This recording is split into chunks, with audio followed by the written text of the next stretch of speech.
about PhillyRising? You heard the name thrown around, seen in the newspaper as of lately?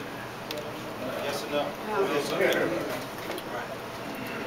PhillyRising is a complement to the Philadelphia Police Department's PSA initiative, or Police Service Area Initiative. The Police Service Area Initiative divided police districts into approximately 2 to 4 areas to address issues of chronic crime and disorder. And as I've heard previous person that was up here and the conversation that went on, it was discussed neighborhoods, tenant landlord rights, quality of life issues.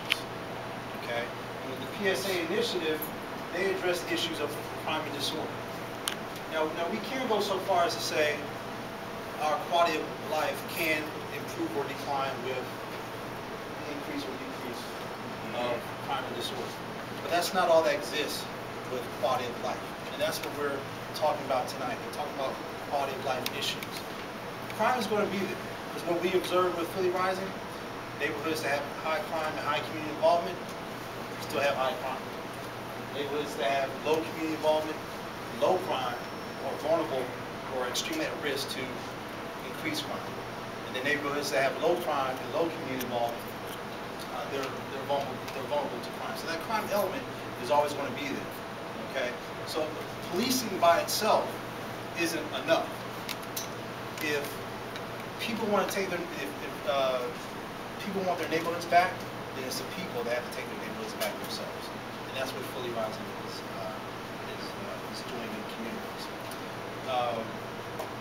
So the PhillyRising Collaborative is a coordinated approach with over approximately 40 city department agencies, along with community leaders, stakeholders, and organizations, and they focus on a coordinated approach to improve the quality of life in neighborhoods.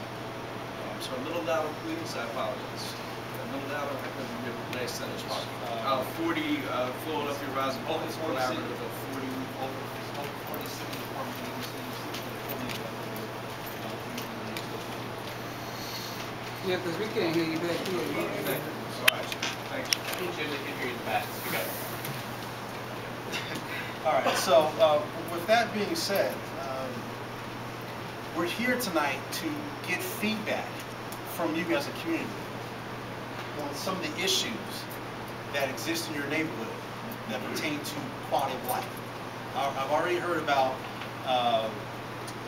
tenant landlord rights and issues, absentee landlords.